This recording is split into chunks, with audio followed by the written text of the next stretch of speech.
All India council of human rights నుండి south India president అయినటువంటి సాల్మాన్ రాజుని నేను. డాక్టర్ ప్రవీణ్ గారు హత్యాయత్నం చేయబడడం అనేది నేటి దినాల్లో ఈ పరిస్థితుల మధ్య అనేకల్ని క్రైస్తవుల్ని కలత చెందిన పరిస్థితిలో శోక సముద్రంలో మునిగిపోయినటువంటి పరిస్థితులను చూస్తూ ఉన్నాం. అయితే సౌత్ ఇండియా ప్రెసిడెంట్గా ఈరోజు నేను స్పందిస్తున్నటువంటి విషయం ఏంటంటే,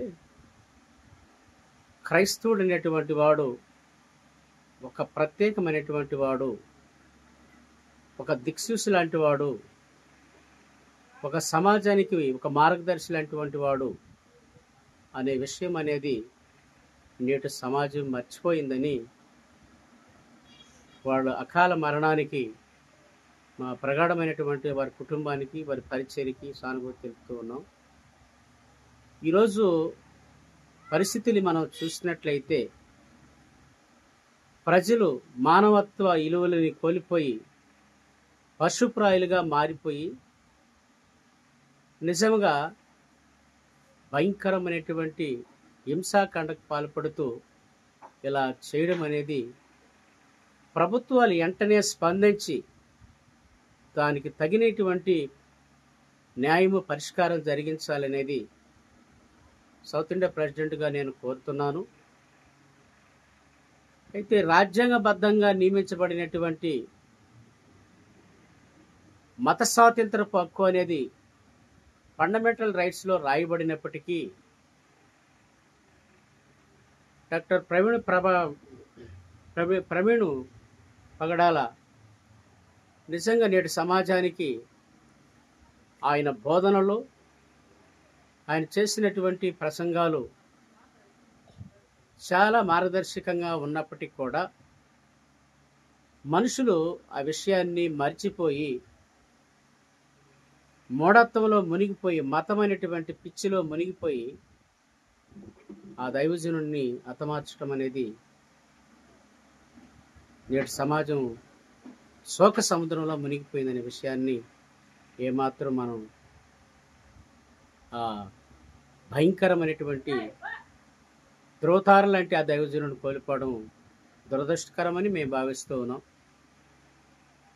మరి కొన్నిసార్లు ఇప్పుడు చూస్తే చాలా టేక్ ఇట్ ఈజీగా అది యాక్సిడెంట్ అని, లేదా ఒక వ్యక్తి హిందువులే హతమార్చారు అని,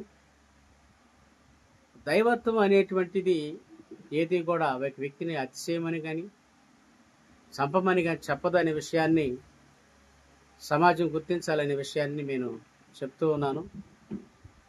ఆర్టికల్ 26 అనేది భారతదేశంలో పుట్టిన ఏ పౌరుడు కూడా తన మతాన్ని స్వేచ్ఛగా ప్రకటించేటువంటి హక్కు రాజ్యాంగబద్ధంగా నియమించబడినప్పటికీ క్రైస్తవులు అనేటువంటి వారు ఎవరిని కూడా ఇబ్బంది పెట్టరు అనే విషయం వాస్తవంగా మర్చిపోకూడదనే విషయాన్ని మీకు తెలియజేస్తూ ఉన్నాను. కాబట్టి ఈ రకమైనటువంటి పరిస్థితుల మధ్య రాజ్యాంగంలో రాయబడినటువంటి పేడలా నిరోధించేటువంటి హక్కు ఏ వ్యక్తి ద్వారా హింసించబడకూడదు, కొట్టకూడదు, ద్వేషించబడకూడదని రాజ్యాంగంలో పొందుపరచబడినప్పటికీ మనుషులు మానవత్వ విలువలు కోల్పోయి క్రైస్తవాన్ని ద్వేషిస్తూ భయంకరంగా హింసిస్తూ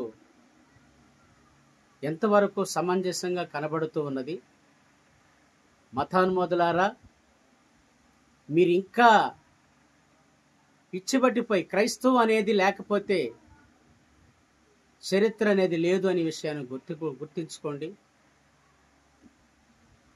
క్రీస్తు ద్వారానే చరిత్ర ఏర్పడిందనే విషయం మీకు మర్చిపోయి,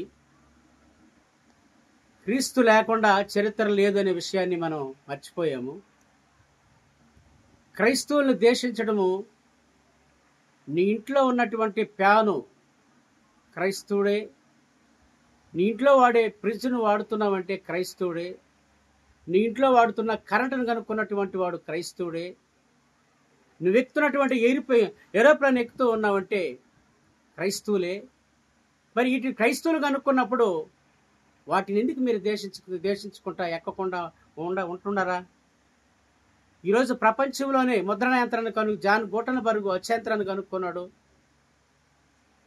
ఆ అత్యంత్రాన్ని కనుక్కున్న తర్వాత ఈరోజు ముద్రణ యంత్రం ప్రపంచంలోకి వచ్చి ఎన్ని గ్రంథాలు ముద్రించబడుతున్నాయి?